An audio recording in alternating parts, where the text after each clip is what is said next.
Hello दोस्तों, welcome to the career guide. अभी कुछ दिन पहले एक नोटिफिकेशन आया था नैनीताल बैंक पीओ का, जिसका रिव्यू भी हम डाले थे। मेरा एज जो है ओवर हो चुका है यूपीएस एग्ज़ाम्स के लिए, तो ये मेरे लिए लास्ट ही अपॉर्चुनिटी थी।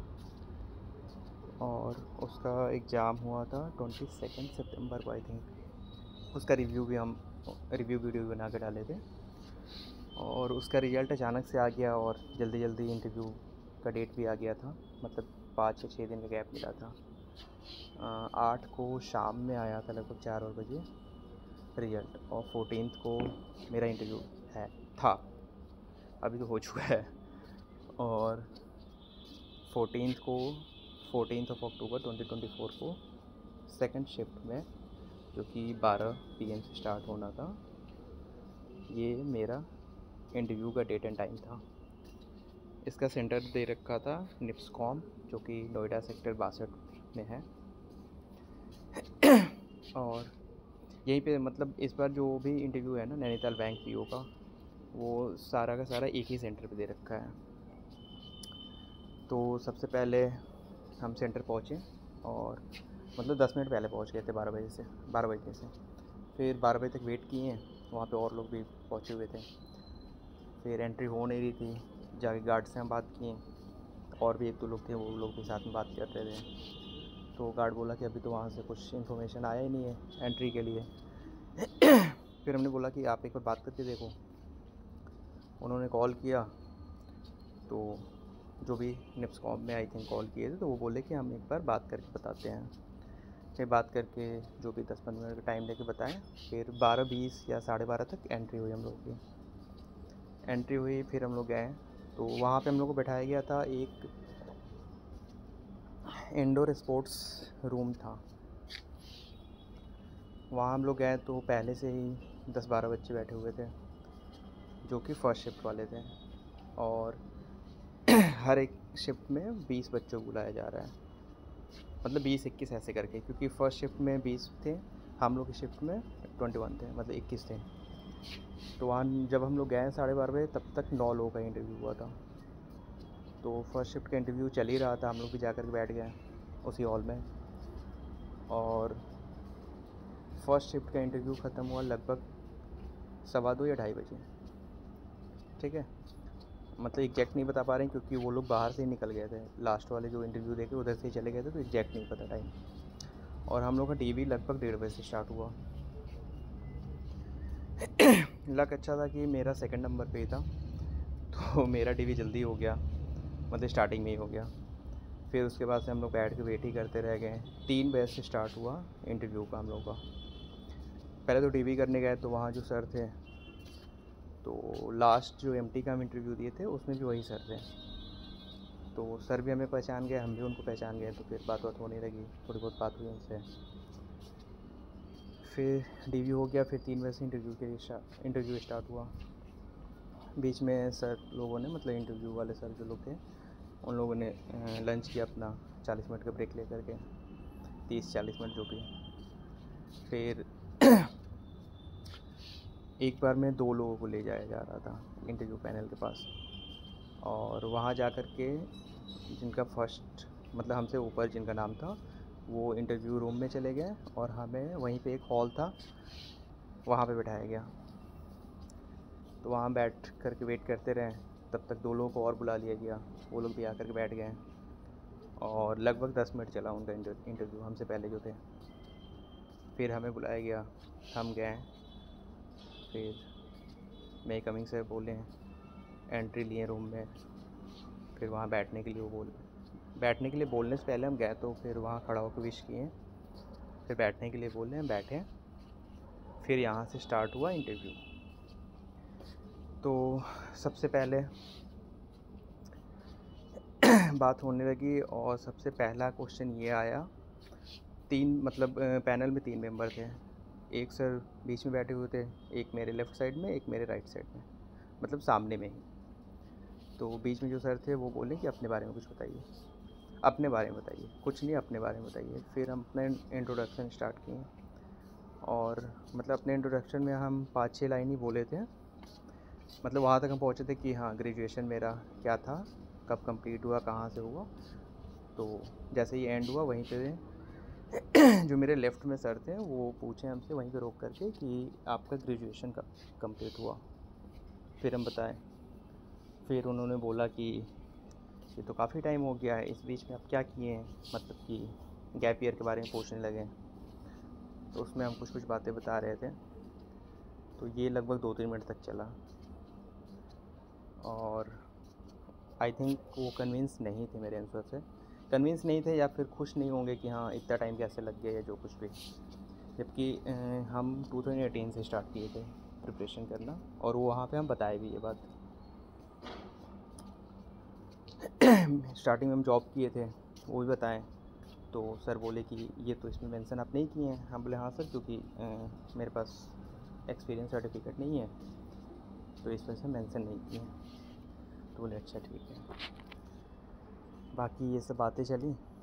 फिर जब गैप का बात ख़त्म हो गया, मतलब तीनों सर थे ना, वो तीनों सर इन्वॉल्व थे गैप वाली बात में भी। और अच्छे सर लोग थे तीनों लोग, मतलब जो कुछ भी था हमें सही लग रहे थे। फिर स्टार्ट हुआ मेरे राइट साइड में जो सर थे उनसे। मिडिल में जो सर थे वो बोले उनसे कि स्टार्ट करिए आप। तो सबसे पहला सर का यही क्वेश्चन था कि एक्स्ट्रा करिकुलम में आप क्या करते हो। सर थे मतलब वो लोग हिंदी में ही क्वेश्चन पूछ रहे थे। तो पहली बार हम सुन नहीं पाए क्योंकि सर थोड़ा स्लो बोल भी रहे थे। तो हम पार्डन करके फिर से पूछे दोबारा। तो फिर वो बताएं। फिर वो खुद ही बोल दी कि हॉबीज़, लाइक हॉबीज़ में क्या। तो फिर हम बताएं वही जो 90% लड़कों का होता है, प्लेइंग एंड वॉचिंग क्रिकेट या प्लेइंग क्रिकेट ऐसे करके। तो ये जब हम बताएं तो फिर सर बोले कि अच्छा ये बताओ अभी रिसेंट का कुछ टूर्नामेंट वगैरह बता दो क्रिकेट में जो हुआ। तो हम तो स्टार्ट किए सबसे पहले कि T20 वर्ल्ड कप मेंस का जो कि इंडिया जीती। तो फिर बोले अभी कुछ चल रहा है, मतलब इस टाइम इस ड्यूरेशन में कोई टूर्नामेंट चल रहा है। तो फिर हम बताए कि हाँ sir women's T20 world cup चल रहा है। फिर इंडिया एक मैच हारी है, एक मैच जीती है, ये सब बता रहे। तो फिर वो बोले कि कहाँ पे हो रहा है ये टूर्नामेंट। तो फ्रैंकली हम बता दिए सर अभी मैच हम देख नहीं रहे, तो हमें सर नहीं आइडिया है कहाँ पे हो रहा है। तो फिर वो बोले कि मतलब मैच नहीं देखे एक भी। हम बोले नहीं सर बस हाईलाइट 1-2 मैच का देखे थे। तो बोले उसमें दिखाया तो होगा। तो बोले नहीं सर हम उस पर ध्यान नहीं दिए। तो बोले अच्छा मतलब अभी कोई इंटरेस्ट उसमें नहीं है। तो उस पर मेरा यही था कि सर अभी टाइम मिलता नहीं, और सच्चाई भी यही है कि क्रिकेट पे टाइम नहीं अपना वेस्ट करना चाह रहे थे। इधर इंटरव्यू भी था तो नहीं देखे थे। तो फिर वो सर हमसे पूछे कि अच्छा ये बता दो अभी वीमेंस क्रिकेट टीम की कैप्टन कौन है। तो फिर वो हम बताएं हरमनप्रीत कौर। तो फिर यहाँ पे ये बात कंप्लीट हुई और यहाँ तक हमें लग रहा है 5-6 मिनट निकल गए थे मेरे। फिर बीच वाले सर स्टार्ट किए। तो सर ने सबसे पहले हमसे पूछा रिटेल बैंकिंग क्या होता है। तो रिटेल बैंकिंग का हमें थोड़ा बहुत आइडिया था, लेकिन हमें लग रहा था कुछ गलत ना हो जाए, तो उससे अच्छा कि स्किप कर दें हम। तो ये क्वेश्चन हम स्किप किए हैं। तो सर बोले कि अच्छा कासा जानते हो। तो कासा के बारे में हम बताएं। वही करेंट अकाउंट, सेविंग अकाउंट, उसके बारे में जो कुछ भी था वो सब हम बताने लगे। तो फिर सर बोले कि ये तो मतलब बैंक्स कासा को ज़्यादा क्यों प्रीफर करता है, मतलब क्यों ये चाहता है कि कासा बढ़े। तो उसमें पहले भी बताए थे कासा के बारे में, बाद में भी वही पॉइंट हम रिपीट किए कि सर पहली बात तो करेंट अकाउंट जो होता है उसमें इंटरेस्ट नहीं देना होता है, और सेविंग अकाउंट पे इंटरेस्ट होता भी है, वो भी ज़्यादा नहीं होता है FD और RD वगैरह के कंपैरिजन में। ये सब चीज़ें बताएं। फिर दोबारा हमसे पूछे कि अच्छा कासा का फुल फॉर्म बता दो, जो कि हम पहले बता चुके थे, फिर भी आई थिंक सर ध्यान नहीं दिए होंगे। तो फिर हम बताएं उसका कि कासा का मतलब CA में करेंट अकाउंट और ऐसे में सेविंग अकाउंट, ये सब बताएं। फिर सर हमसे पूछे कि अभी ये बताओ कि सबसे बड़ा चैलेंज क्या मतलब चल रहा है बैंकिंग सेक्टर में, मतलब बैंक्स के लिए सबसे बड़ा चैलेंज अभी क्या बना हुआ है। तो उसमें तो हम वही बताएं कि ये ऑनलाइन फ्रॉड वगैरह जो चल रहा है, क्योंकि अभी कुछ दिन पहले नैनीताल बैंक में भी हुआ था 16 पॉइंट समथिंग करोड़ का वो फ्रॉड हुआ था, तो इस वजह से हम ये बताएं। बोले अच्छा ठीक है। फिर उसके बाद से उन्होंने पूछा कि एनपीए जानते हो, फिर हम एनपीए के बारे में बताएं, उसको पूरे डिटेल में एलेबोरेट किए। फिर सर पूछे कि एनपीए कम करने के लिए क्या किया जा रहा है, तो उसमें वही सब बताएं हम, जो भी वसूली वगैरह होता है ये सब डे टू डे। तो फिर पूछे कि सर कि मतलब कौन जाता है फील्ड पे, कौन वसूली करता है, तो हम बताएं सर ऑफिसर जाते हैं। तो फिर उसके बाद से हमसे ये बोले कि मतलब ये तो पहले भी हो रहा था, इससे भी तो कुछ कम नहीं हो रहा है, तो मतलब इसके लिए क्या, और ऐसा कुछ क्वेश्चन उन्होंने पूछा था। तो उसमें बताया सर इसमें एक चीज़ और, मतलब कुछ दिन पहले स्टार्ट किया गया था, कुछ दिन पहले मतलब काफ़ी साल पहले सरफासी एक्ट जो आया था उसके बारे में बताएं। तो उसके बारे में पूछे कि अच्छा इसके बारे में क्या क्या जानते हो बता दो, तो सारी चीज़ें हम बताएं। फिर बैंकिंग से रिलेटेड एक दो टर्म और पूछे जो हमें एग्जैक्ट अभी नहीं याद आ रहा है, तो वो सब चीज़ें हम बताए थे। फिर सर मेरे लेफ़्ट साइड में जो सर थे उनसे बोले, जो सर वो सर जो मेरे लेफ़्ट साइड में सर थे ना, वो पहले भी मतलब एमटी टाइम में भी वो मेरे पैनल में थे, मेरे इंटरव्यू पैनल में। तो वो तो पहले ही बोले थे कि आपको हम आप पहले भी आए हो क्या, आपका चेहरा जाना पहचाना लग रहा है। तो हम बोले हाँ सर। तो वो वहाँ पहचान गए थे हमें कि हाँ। फिर उनसे जब सर बोले, मतलब मिडिल में जो सर बैठे थे पूछने के लिए, तो सर बोले नहीं ठीक है हो गया। हमसे बोले ठीक है हो गया बस। फिर मिडिल वाले सर मेरे निकलने से पहले बोले कि कितने अटैम्प्ट बचे हैं तुम्हारे, और हम बोले सर IBPS का तो कोई अटैम्प्ट नहीं बचा हुआ है, मतलब इसके बाद कितने अटैम्प्ट बचे हैं। हम बोले सर IBPS का तो सर लास्ट ईयर ही लास्ट था, मतलब 2023 में।